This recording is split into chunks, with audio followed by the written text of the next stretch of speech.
Précédemment, dans mon témoignage. Chose que je garde de Dieu, c'est la fidélité de Dieu. Dieu a été vraiment fidèle avec moi dans tous les détails de ma vie. J'ai connu des épreuves, j'ai connu des manques de vie, j'ai connu des manques de nourriture. Au point, le matin, tellement c'était difficile, je pouvais acheter le gari, donner à mes enfants le matin. Midi, leur donner le gari. Le soir, leur donner le gari. Mais cela n'avait pas enlevé ma joie.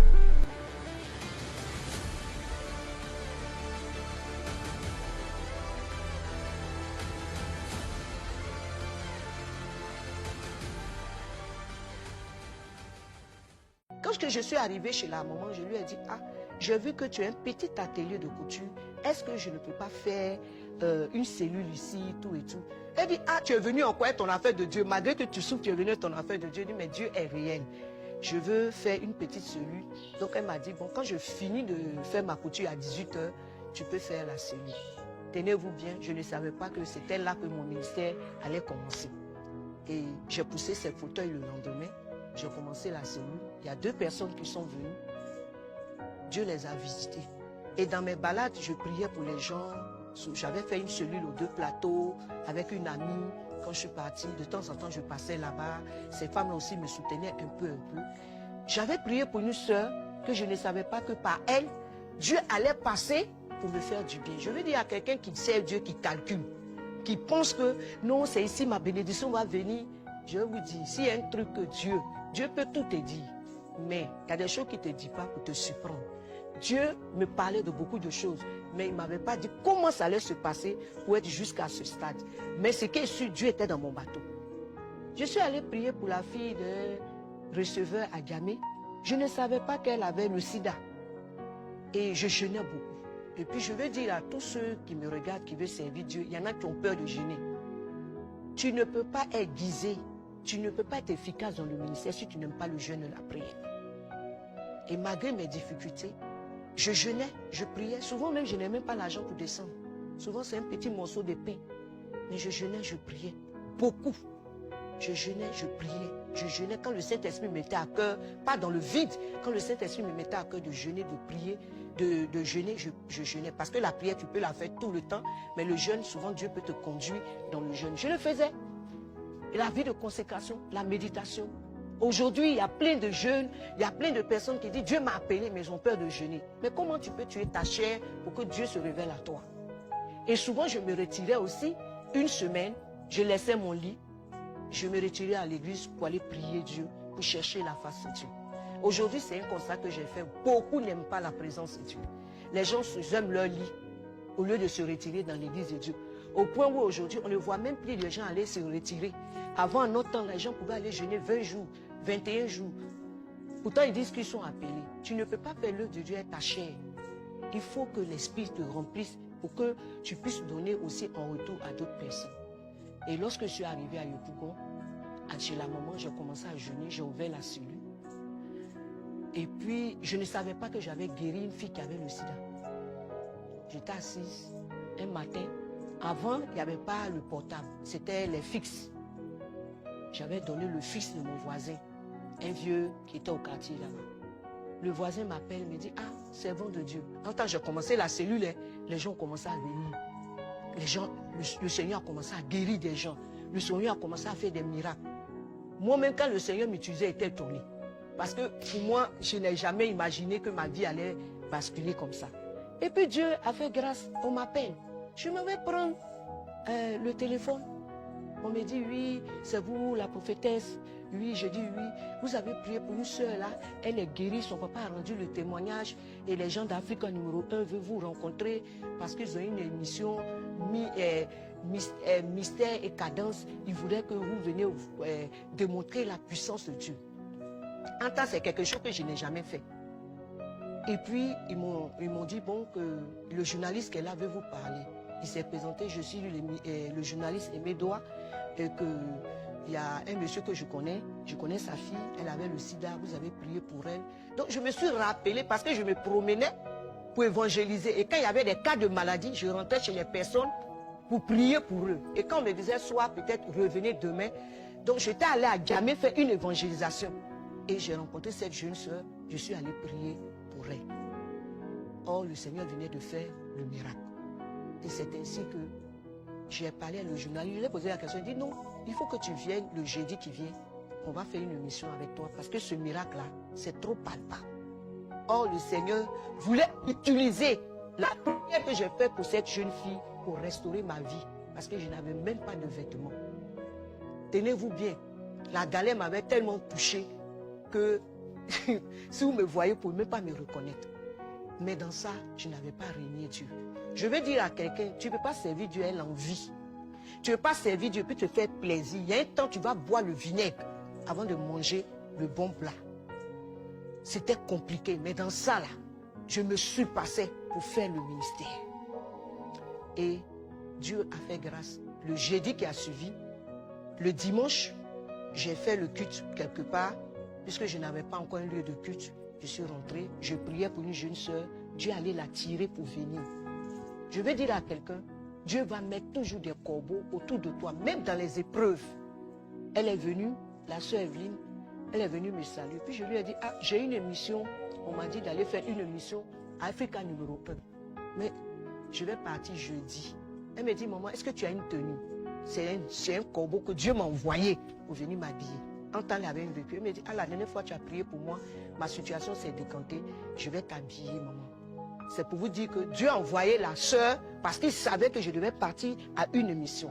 Je veux dire à quelqu'un qui sait Dieu, t'inquiète de rien. La parole de Dieu dit, si nous qui sommes mauvais, nous donnons de bonnes choses à nos enfants, à plus forte raison, Dieu qui nous a créés à son image. Et à plus forte raison, Dieu qui t'a appelé, il sait que tu as tout abandonné. Tu as abandonné les histoires de j'ai mon copain ici, j'ai ma copine ici, tu te consacres. Il sait que tout le monde est en train de te regarder ton affaire de Dieu là où tu t'en vas. Laisse-moi te dire que Jésus ne va jamais te trahir. Peut-être c'est toi qui vas trahir Jésus. Parce que peut-être tu as servi ton Dieu là, moitié-moitié. Mais toute personne qui a donné pleinement et qui s'est livré totalement à Jésus, Jésus ne l'a jamais abandonné. Dieu va toucher le cœur de cette femme pour lui dire, je vais t'accompagner, je vais me prendre mon véhicule pour venir te chercher. Il me donne des vêtements, il donne encore voiture pour aller m'accompagner. Et le Seigneur, par sa grâce, a permis que le jour J est arrivé. Les mamans avec qui je priais, de temps en temps, je les informais pour leur dire, ah maman, on m'a invité à un programme, si vous pouvez partir intercéder pour moi, parce que je n'ai jamais vécu une telle émission. Et c'est ainsi que le jeudi, elles m'ont accompagné à Africa numéro 1. Mais avant de partir, je vais dire à quelqu'un, continue de prier, continue de rester dans la présence de Dieu. Vraiment, je suis resté dans la présence de Dieu jusqu'à quand je suis sorti le jeudi. En tout cas, j'étais tout flamme, tout feu. Je suis arrivé à l'émission que je n'avais jamais fait. Je veux dire à quelqu'un, en fait de Dieu là, ce n'est pas la force, c'est la puissance. Il a dit, ce n'est ni par la force, ni par la puissance, c'est par mon esprit. C'est par l'esprit de Dieu que tu peux réussir le ministère. Et j'avais compris que pour entendre la voix de Dieu, il fallait que j'aie une relation personnelle avec le Saint-Esprit. Et le Saint-Esprit m'avait demandé de rentrer dans sa présence, de rentrer dans la présence de Dieu pour préparer ce programme avant de partir. Et quand je suis arrivé, le journaliste m'a posé la question, est-ce que vous pouvez faire des miracles ici? J'entends la voix qui me dit, oui, il faut leur dire que tu peux faire des miracles. Et le Saint-Esprit m'a enveloppé. Et il a commencé. Je vais dire à quelqu'un, le Saint-Esprit me dit de dire à quelqu'un, toi que Dieu appelle, et tu ne veux pas laisser le péché, il faut abandonner le péché. Il faut abandonner ta mauvaise foi. Parce qu'il y en a qui pensent que servir Dieu et vivre dans la fornication, dans l'impudicité, et puis il dit que non, malgré je fais tout ça, Dieu m'utilise, tu vas aller en enfer. Parce que c'est bon de prêcher pour les autres, c'est bon de prier pour les autres pour qu'ils soient guéris. Mais si tu meurs, tu vas où? En tant que serviteur de Dieu. C'est toi qui prêches sur le péché, mais toi-même tu nages dans le péché. Les hommes peuvent ne pas te voir, mais Dieu te voit. Je vais dire à quelqu'un, si tu sers Dieu, sois sincère avec Dieu. Parce que ce qui fait que beaucoup de personnes n'arrivent pas à expérimenter la puissance de Dieu, à expérimenter la fidélité de Dieu, souvent c'est le péché. Quand tu es sincère avec Dieu, tu vas souffrir, mais Dieu va relever ta tête. Et je suis arrivé à Africa numéro 1. On a fait l'émission. Vraiment, Dieu s'est glorifié. Dieu a élevé son nom. Et je veux dire à quelqu'un, on ne sert pas Dieu dans l'orgueil. Parce qu'on n'est pas mort à la croix pour une âme. C'est Jésus qui est mort à la croix pour une âme. L'onction se nourrit de l'humilité. L'onction se nourrit de l'amour. Tu ne peux pas servir Dieu et puis ne pas être demeuré dans l'humilité, donner toute la gloire à Dieu. Lorsque je suis arrivé, ils m'ont posé la question, ils disent ce n'est pas moi, mais Dieu va travailler ce soir, puisque vous avez envoyé des malades. En tout cas, Dieu s'est glorifié. Il a démontré sa puissance. Et je veux dire à quelqu'un, tu veux dégager l'onction de Dieu, tu veux garder la puissance de Dieu, sors des distractions. Consacre-toi, tu vas voir que Dieu va t'utiliser. Il a même dit, si vous croyez en moi, vous ferez de plus grandes choses que je n'ai pas fait. Vraiment, le Seigneur m'a utilisé. J'ai été un instrument pour la gloire de Dieu. Et des gens sont sortis des hôpitaux avec des malades. Au point des gens étaient guéris même depuis le téléphone. Et Dieu m'a dit, je vais te montrer combien de fois, si tu te consacres véritablement à moi, je suis capable de pouvoir t'élever dans ta génération. Et je vous assure, c'est là que l'église est née. Le samedi, quand on a fini l'émission, j'ai demandé à ce qu'on me donne la salle des fêtes de Nouveau Quartier. Dieu qui a fait grâce m'a donné la salle. Avant 14 h, il y avait plus de 1000 personnes qui sont venues rencontrer la servante de Dieu. Moi qui n'étais pas connue, moi qui étais rejetée, moi qui étais incomprise. Moi donc quand on disait mon nom, les gens se disaient, moi, oh, celle-là, c'est fini pour elle. Le Seigneur a relevé ma tête ce jour-là. Je vous assure. Les gens m'ont fait des dons. Moi qui n'avais même plus de vêtements. Le Seigneur m'a surpris. Et je veux dire à quelqu'un, quand tu sers Dieu dans la vérité, il te donne des choses que tu ne mérites pas. Parce que même si je travaillais, tout ce que Dieu m'a donné là, je n'aurais jamais eu l'argent même pour acheter tout ce matériel. Dieu a relevé ma tête.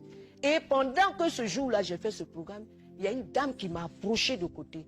Elle m'a dit, servant de Dieu, vos enfants vont à l'école où? J'ai dit, non, ils sont dans une école primaire à côté ici. Elle dit, enlevez-les. Je les mets dans une école privée. Je paye l'école sur 2 ans. N'est-ce pas merveilleux de servir Dieu? N'est-ce pas merveilleux de souffrir, de payer le prix, afin que Dieu puisse nous faire du bien? Je veux dire à quelqu'un, ne te presse pas.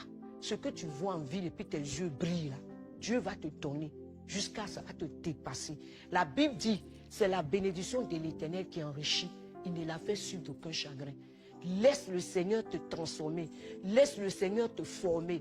Laisse le Seigneur te forger un caractère. Et je veux dire, ce ne sont pas les paresseux qui servent Dieu. Parce qu'un véritable serviteur de Dieu, quand il fait une semaine sans évangéliser, sans aller annoncer l'évangile, il y a quelque chose. Parce que quand Dieu, le Saint-Esprit est en toi, tu boues. Tu ne peux pas t'asseoir, manger, dormir, sans aller évangéliser. Je veux dire à quelqu'un, tu veux aller très vite avec Dieu. Tu veux voir Dieu t'utiliser d'une manière extraordinaire. Quel que soit le titre que tu as, n'oublie jamais d'évangéliser. Partout, il dit d'évangéliser en toute occasion. Que tu sois à l'hôpital, que tu sois dans une prison, que tu sois dans un magasin, que tu sois dans un salon de coiffure. Continue d'évangéliser. Moi, j'ai évangélisé une maman qui a été mariée à une autorité de ce pays. Cette maman-là, c'était dans le salon de coiffure où je lui ai parlé de Jésus et j'ai prié pour elle. Elle a été guérie d'une maladie. Cette femme a été une grande bénédiction pour moi. Et au travers de cette femme, je suis rentrée dans des endroits que je ne méritais pas. Donc je veux dire à quelqu'un, toi que Dieu a appelé, tes amis sont en train de se moquer de toi. Ne te décourage pas. Continue parce que ce n'est pas un homme qui t'a appelé, c'est Dieu qui t'a appelé. Ne regarde pas autour de toi, ne regarde pas, bouge tes yeux, bouge tes oreilles. Tu as entendu une voix. Est-ce que Jésus a une fois trahi quelqu'un? Jésus n'a jamais trahi ses enfants. Dieu va te lever au temps fixé, au temps marqué. Dieu va faire de grandes choses dans ta vie. Je veux t'exhorter à demeurer dans sa présence. Aujourd'hui, nous voyons des serviteurs, soit des gens qui disent qu'ils sont appelés à servir Dieu, mais ne prennent pas le temps de se consacrer. Je suis venu vous encourager. Je suis un témoignage vivant de la puissance de Dieu. Je suis parti de rien. Aujourd'hui, Dieu m'a fait grâce. C'est pour ça que je suis venu te parler, te dire, il faut que tu prennes les choses de Dieu au sérieux, parce que Dieu récompense toujours, que toute la gloire lui revient. Que toute la gloire revienne à Dieu. Dieu est réel. Et lorsque je suis sortie du programme de la salle des fêtes, je me souviens très bien, bien avant ça, j'ai fait venir mon père spirituel, le prophète Aristide Kouassi, que je salue. Je l'ai fait venir pour venir voir la cellule que j'ai commencée. Et je lui ai dit, papa, viens voir le travail que je suis en train de faire. Quand il est venu, il était dépassé. Il dit, c'est un travail comme ça, tu as abattu. Je dis, oui. Et je lui ai dit que non, je l'ai fait, mais il faut mettre le nom de ton église dessus, parce que moi, je suis une débutante. Je n'ai même pas prêché. Et pour vous dire que tellement je me consacrais là, je n'ai même pas eu le temps même de savoir lire la Bible. Déjà, je manifestais les dons. Parce que je m'étais dédié totalement au Seigneur. Et par la grâce de Dieu, le Seigneur m'a permis, et c'est par mon canal que mon père spirituel a pu bâtir, a pu faire son église. Aujourd'hui, l'église existe aujourd'hui. Je vais dire à tout serviteur de Dieu qui est là, quand tu travailles auprès d'un homme de Dieu, il faut être vrai. Il faut être vrai. Et puis, conseiller aujourd'hui à plusieurs personnes qui me regardent, des appelés ou bien des serviteurs de Dieu qui me regardent aujourd'hui, soyez vrais avec vos pères. Si c'est une femme, soyez vrai avec vos mères spirituelles. Parce que c'est important. Parce qu'il y a des gens qui ont payé le prix pour que vous soyez ce que vous êtes aujourd'hui. Et si vous êtes auprès d'eux, travaillez. Ne dites pas non, c'est parce que je ne suis pas devant, c'est mon père spirituel, mais c'est mon leader qui est devant.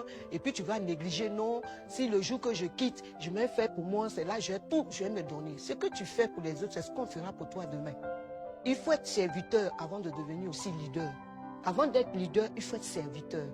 Et je voudrais vous dire que le disciple ne sera jamais plus grand que le maître. On dit bien que le disciple sera jamais. Donc il faut être serviteur auprès des pères. Il faut les honorer, il faut les respecter. Aujourd'hui, c'est un constat que j'ai fait aujourd'hui. C'est qu'aujourd'hui, cette génération dans laquelle nous sommes, ils n'ont plus de respect pour les pères.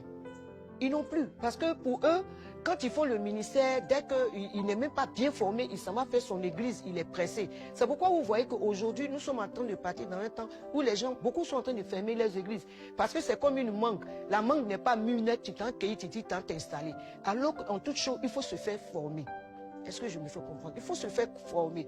Et moi, j'ai vécu ça. Je suis restée auprès du vieux, au point même que quand les gens même souvent me donnaient les dîmes, je partais lui donner. Ce que je dis, il va écouter, il est là. Mon père spirituel vit, j'allais lui donner. Il dit non, ma fille, c'est pour toi. Je dis non, je ne suis pas encore arrivé au stade où je dois prendre la dîme des gens. Peut-être que quand tu vas me consacrer, là, je veux prendre. Mais je veux dire que quand tu es auprès d'un homme de Dieu, il faut être sincère avec lui. Parce que plus tu es sincère avec l'homme de Dieu, le Seigneur va prendre le manteau de la personne, déposer ça sur ta vie. Et je bénis Dieu parce que, à force d'être sincère avec mon père spirituel, j'ai été démarqué du lot. Mon père spirituel avait peut-être 100 enfants spirituels, mais j'étais celle que Dieu a vite démarquée, il a vite enlevée pour le servir parce que Dieu avait vu la sincérité de mon cœur. Et Dieu savait que je voulais apprendre. Donc je veux dire à toutes les personnes qui travaillent auprès des serviteurs de Dieu, ne soyez pas pressés. Dieu n'oublie personne. Dieu récompense. Même si ton père spirituel même n'est pas reconnaissant, même l'homme de Dieu avec qui tu travailles n'est pas reconnaissant, ce n'est pas lui qui t'a appelé. Dieu t'a mis sous sa tutelle. Mais si tu es vrai, un matin, Dieu va te récompenser. Alors que quand on travaille avec, j'ai remarqué qu'aujourd'hui, quand on travaille avec les gens, on veut que l'homme nous récompense. La récompense de l'homme, là, c'est petit. Mais quand ça vient de Dieu, c'est propre. La Bible dit que c'est la bénédiction de l'Éternel qui enrichit. Elle ne l'a fait sur d'aucun chagrin. Et je veux dire à quelqu'un, peut-être que tu es dans une église, tu penses travailler pour un homme. Non, tu ne travailles pas pour un homme. Parce que si tu travaillais pour un homme, tu allais être dessus. La Bible dit malheur à celui qui se confie en l'homme, mais heureux celui qui place sa confiance en l'Éternel. La première des choses quand tu viens servir Dieu, auprès d'un serviteur de Dieu, il faut voir Dieu d'abord. Ne vois pas l'homme. Parce que l'homme a son caractère, l'homme a ses défauts. Et beaucoup ont quitté des églises où leur destinée était reliée parce qu'ils n'ont regardé au caractère de l'homme. Souvent, Dieu permet que le leader soit difficile pour forger en toi, pour travailler dans ta vie. Mais tant que tu sais que c'est là que ta destinée est liée, attache-toi là. Peut-être c'est de là que Dieu va faire évoluer ton ministère. Toi aussi, tu vas enseigner ça à quelqu'un. Aujourd'hui, il y a beaucoup d'appelés, de peur qu'on leur donne des conseils. Dès qu'ils sont à un endroit que le papa ou bien la maman qui est établie sur l'église parle un peu, ils s'en vont. Parle un peu, ils s'en vont. Mais laisse-moi te dire, l'épreuve que tu fuis, les conseils que tu fuis, ça va te rattraper. Ce qui me plaît chez Dieu, c'est que quand tu ne veux pas qu'on te forme et que tu fuis, tu t'en vas ailleurs, tu vas trouver pire. Parce que Dieu, avant de t'élever, il te forme d'abord. Il te forme d'abord. Donc, en tant que serviteur de Dieu, nous devons accepter de travailler sous la tutelle de certaines de nos autorités, apprendre et puis après il va prier pour nous, nous allons partir. Je vois des jeunes se dire, non, moi je prie à le vieux, depuis il ne veut pas me libérer pour partir. C'est que Dieu, même si lui, il dit que Dieu lui a convaincu, si c'est ton temps, Dieu me va te parler, tu vas partir. Donc je veux dire à quelqu'un, soyons honnêtes avec nos leaders, avec qui nous travaillons. Parce que ce que les gens oublient, c'est qu'on adore Dieu, pas Satan. Or, Dieu est du côté de la vérité. Dieu aime qu'on soit sincère dans tout ce qu'on fait. Donc je veux dire, toi que Dieu a appelé, c'est ton cœur que Dieu regarde. Dieu regarde d'abord ton cœur. Si tu es sincère, tu vas faire des exploits avec le Seigneur. Et moi, j'ai compris que c'est parce que j'ai été vrai. Je ne savais pas faire semblant. J'étais vrai avec mon père spirituel. C'est pour ça que Dieu m'a démarqué de tous ses enfants spirituels. Il m'a fait sortir la première. Et quand le temps de Dieu est arrivé, Dieu a voulu qu'on se sépare et pas de son côté. Parce que Dieu n'avait pas fini de faire son travail avec moi. Alléluia. Alléluia. Et en plus, je veux bénir Dieu. Comment moi j'ai quitté mon père spirituel? Puisque le Seigneur savait que j'étais beaucoup attaché à mon père spirituel. Et que j'aimais vraiment mon père spirituel comme un papa. Pourtant, je vais dire à quelqu'un, vous qui avez l'habitude, non, le père spirituel, je suis plus âgé pour lui, pourquoi il peut dire c'est mon père spirituel? Le prix qu'il a payé pour être pasteur là, toi tu ne peux pas payer. Malgré son âge, c'est là Dieu l'a appelé. Moi j'ai appelé le prophète Jean-Marie Domoro papa, mais pourtant j'étais plus âgé que lui. Et ça aujourd'hui là, il y a trop d'impolitesse dans nos églises. Quand le pasteur est moins âgé que nous, mon fils, c'est pas ton fils, c'est ton papa, c'est ton père spirituel. Il faut l'appeler comme ça. Et le Seigneur qui ne voulait me détacher encore de mon père spirituel va permettre que les gens aillent mentir sur moi. Et mon père spirituel m'a dit, il faut que tu partes de ton côté, moi je vais de mon côté. Et j'ai pris mes bagages, je suis parti de mon côté, ça n'a pas été facile. Je pleurais de tous mes larmes. Or, c'était Dieu qui était en train de le pousser pour que j'aille vivre encore d'autres expériences. Et quand je suis parti, je me suis séparé de lui. Ça n'a pas été facile parce que j'étais avec mes enfants. Je n'étais pas encore mariée, c'était compliqué. Et on avait un groupe. C'est ce groupe-là qui faisait que je ne sentais pas le vide. Mais le Seigneur voulait m'apprendre à vivre seul devant les réalités de la vie. Je veux dire à quelqu'un, à un moment du ministère, tu vas te retrouver seul. Il ne faut pas en vouloir. Si jamais tu es dans le ministère, ton père spirituel, puis un matin, il te dit, va-t'en, va voler de tes propres ailes. Ce n'est pas parce qu'il ne t'aime pas, c'est parce que Dieu t'aime. Dieu veut faire quelque chose de nouveau avec toi. Mais par contre, il y a des gens que leur père spirituel leur a dit de partir, ils ont gardé rancune. Est-ce qu'il t'a appelé à ton père spirituel? C'est pour un temps. Pour que tu viennes là, il va t'apprendre. Quand c'est fini, il va t'envoyer ailleurs. Mais il y en a qui ont gardé jusqu'à aujourd'hui, ne parlent même pas avec l'homme de Dieu qui les a introduits dans le ministère. Je veux dire à quelqu'un qui m'écoute, quel que soit ce qui se passe, il faut reconnaître d'où tu es sorti et puis ne pas garder dans cet homme de Dieu. Au contraire, le bénir toute ta vie. Chaque fois, il faut le bénir. Il y en a qui sont assis ici qui ne veulent pas qu'on les forme parce qu'ils ont peur qu'on les réprimande. Ce que tu fuis là, ça va te retrouver ailleurs. Parce que Dieu utilise souvent ton père spirituel pour te casser, pour te façonner, pour que tu sois un modèle. Comme Dieu ne peut pas descendre, c'est lui qui devient comme le potier et toi tu es l'argile, il te donne une forme. Donc il faut aimer les réprimandes et puis il faut aimer qu'on te fasse des remarques. Et il faut aimer aussi qu'on te crie dessus. Quand tu veux apprendre, il faut être rempli d'humilité. Parce que le disciple n'est pas plus grand que le maître. Ton père spirituel en a vu avant toi. Il ne faut pas te comparer à lui. Il faut rester dans l'humilité. Celui qui veut apprendre, il reste toujours dans l'humilité. Et il s'en va avec quelque chose de glorieux. Et c'est ce que j'avais compris. Et ils sont partis.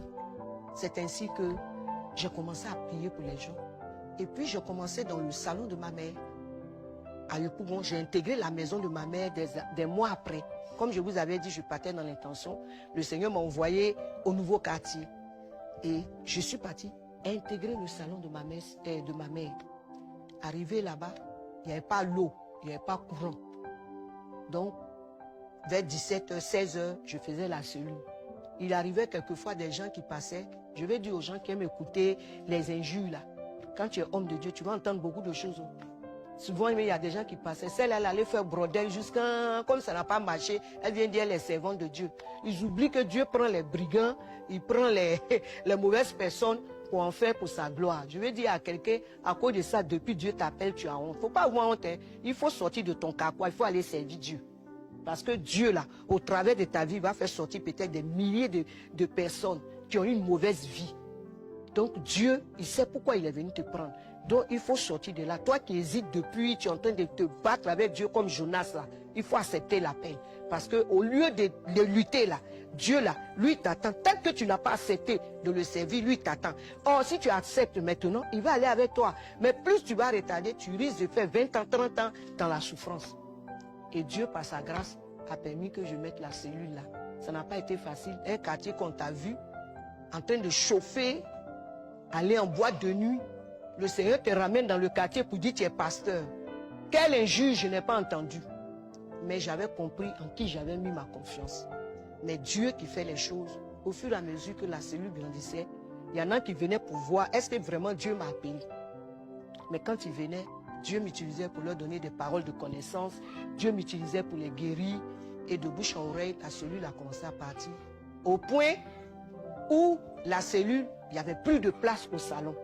J'ai pu mettre l'eau, j'ai pu mettre le courant. Et c'est ainsi qu'un jour je passais, j'ai vu un endroit là. Et puis j'ai vu un vieux Togolais qui était là, il faisait la menuiserie, je ne sais pas, tu le vois, père à son âme qui est décédé. Il dit, vieux Kofi, tu as entendu qu'il ait fait église. Il dit, mais toi-même, depuis quand même tu fais église? Ah, toi tu es quitté au quartier, un coup tu es devenu pasteur. J'ai dit, c'est ça. Je veux dire à quelqu'un que au début là, tes parents vont te persécuter. Même tes connaissants vont te persécuter, mais après là, ils vont te donner raison. Et Dieu qui a fait grâce, j'ai pris, je suis allé voir le monsieur, il m'a dit non, ce coin-là, c'est ici que les femmes viennent enterrer les placentas, elles viennent faire les déchets ici. Mais le propriétaire m'a dit de rester sur le coin. Si tu veux prendre un coin pour faire une église, je suis prêt. Mais tenez-vous bien, quand je partais faire tout ça là, il n'y a pas pour dire qu'il y a quelqu'un qui me soutient, qui me donne de l'argent. Je veux dire à quelqu'un qui est là, ton ministère là, avant que les gens vont t'aider là, tu dois commencer par toi-même. C'est comme une boutique. Quand tu veux faire une boutique, là, tu ne vas pas attendre que les gens viennent t'aider. C'est toi-même tes moyens. Donc, j'ai prié pour quelqu'un comme ça, puis la personne m'a donné 30 000. Et quand la personne m'a donné, puisque j'avais une vision dans ma tête que Dieu m'avait donnée, que je devais commencer une œuvre à Yopougon, je suis allé appeler un frère. On avait appelé des gens, ils ont débroussaillé le coin. Et puis, j'ai mis le coin à propre. Même quand j'ai fini le coin, je suis tombé malade, j'ai eu la fièvre typhoïde parce que le coin était très sale. Je veux dire à quelqu'un, ce n'est pas les paresseux qui servent Dieu. Hein. Ce n'est pas les paresseux. Et je veux dire à quelqu'un, si Dieu t'a appelé là, c'est parce que tu as une force en toi. Parce que Dieu ne donne pas la mission à un paresseux. Et c'est les sacrifiés. Ce sont ceux qui renoncent à leur propre vie qui servent Dieu. Parce que Dieu va te mettre devant certaines situations. Mais il va voir si tu l'aimes réellement. Si tu l'aimes réellement, il va te voir. Donc Dieu a fait grâce. J'ai nettoyé le coin. Maintenant, il faut monter le coin. Je n'ai pas l'argent. J'ai commencé à prier pour les gens. Et j'ai commencé, je suis allé posséder le lieu. Et chaque fois, je priais. Et Dieu m'a fait grâce. J'ai eu 30 000. Je suis allé acheter des bois. J'ai mis les bois. Et j'ai commencé avec les sachets noirs, 300. Je suis allé payer quelques mètres. Je suis venu mettre là. Je veux dire à quelqu'un, la Bible dit de ne pas mépriser les faibles commencements. Toi, serviteur de Dieu, depuis Dieu te dit de commencer l'église là, tu attends que tu aies des millions pour pouvoir commencer, que le Seigneur te fortifie. Je me suis jeté par la foi pour dire que quand tu veux servir Dieu, il faut que tu te jettes par la foi. Et Dieu va t'accompagner. Dieu veut voir d'abord ton effort avant qu'il va te donner les grandes choses. Et j'ai commencé, j'ai payé les sachets noirs et j'ai mis sur le temple. Et j'ai commencé les dimanches à faire mon culte. Je n'avais même pas de tam-tam. Amen. Et quand je commençais là, il y avait seulement 2 ou 3 personnes. Parce que je n'avais pas les cellules là, les gens ne venaient pas comme ça. C'était des différentes personnes qui venaient de différentes communautés. Mais des fidèles même proprement, mais je n'avais pas. Quand je commençais, les gens ne venaient pas. Souvent on se retrouvait 2 et j'ai trouvé un petit au quartier là-bas. Je me suis debout et payé un petit tam-tam. Mais à elle, les 2 personnes là, pour me voir prêcher, on dirait c'est 1000 personnes. Je veux dire à quelqu'un, servir Dieu là, c'est la foi, c'est le courage. c'est la détermination. Il ne faut pas te presser. Parce que quand la Bible dit, celui qui est fidèle dans de petites choses, Dieu lui confie de grandes choses. Dieu est en train de voir les faibles commencements dans quoi j'étais. Je commençais à le sachet, un peu. Mais quand j'ai commencé, ce n'était pas de faire le seulement, de bâtir le temple à un hangar, mais je partais dans le marché. Parce que quand tu fais ça, il faut envoyer les âmes pour que tu puisses leur annoncer l'évangile. Je partais dans le marché pour aller évangéliser, parler de Jésus. Et quand je priais pour eux, les soirs, je ne dormais pas. Je priais pour les fidèles. Le lendemain, je partais encore. Au fur et à mesure, Dieu a commencé à ajouter une âme, 2 âmes, 3 âmes, 4 âmes. Les gens commençaient à venir. Et c'est comme ça, les gens commençaient à connaître l'église. Il y a des gens qui étaient dans des communautés où c'était bien construit. Mais vous connaissez l'homme. Quand l'homme va dans un endroit qu'il a le repos, même si c'est dans un bistrot, il viendra. Et c'est ainsi que l'église est née au milieu de la broussaille et des choses au terminus 40. C'est comme ça que j'ai commencé la première église de la NIEFA. Que toute la gloire revienne à Dieu.